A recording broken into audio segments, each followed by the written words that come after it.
ঢাকা মেডিকেলের সামনে ফুটপাত দখলমুক্ত করতে ঢাকা দক্ষিণ সিটি কর্পোরেশনের উদ্যোগে যে উচ্ছেদ অভিযান সেটি এই মুহূর্তে পরিচালনা হচ্ছে।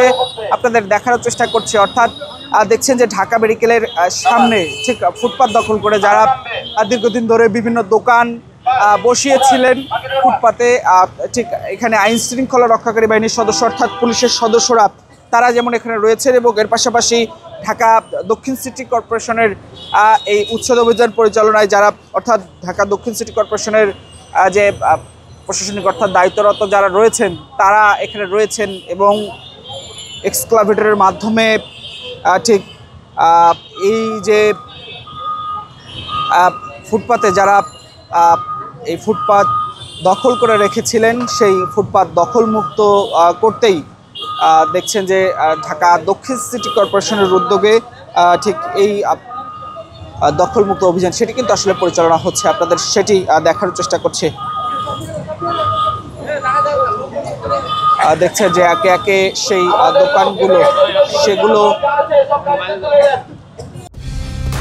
কালার এক্সপার্ট, জর্জ স্যাপ এবং মাইল্ড অন হ্যান্ডস টেকনোলজি সমৃদ্ধ অরিক্স ক্রিস্টাল ওয়াশ আপনার লন্ড্রি এক্সপার্ট।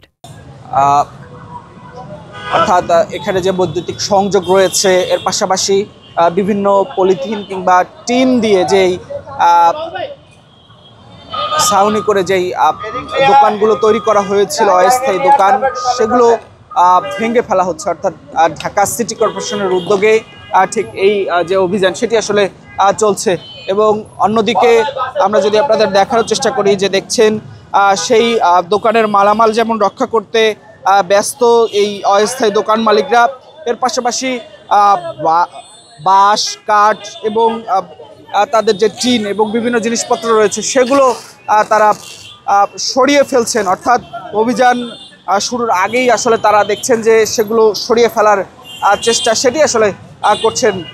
দর্শক, আপনাদের ঢাকা মেডিকেলের সামনে অর্থাৎ ঢাকা মেডিকেল এর আশেপাশে যে ফুটপাতগুলো রয়েছে সেগুলো দখলমুক্ত করতেই এই মুহূর্তে সেই অভিযান সেটি কিন্তু আসলে পরিচালনা করা হচ্ছে। সেই চিত্র আপনাদের দেখার চেষ্টা করছি এই মুহূর্তে। এবং এক্সক্লাভেটরের সাহায্যে দেখছেন যে সেই দোকানগুলো ভেঙে দেওয়া হচ্ছে এবং এর পাশাপাশি এই দোকানের যে জিনিসপত্রগুলো রয়েছে এর পাশাপাশি এই কাঠ বাঁশ এবং বিভিন্ন পলিথিন সেগুলো কিন্তু আসলে তারা সরিয়ে ফেলছেন।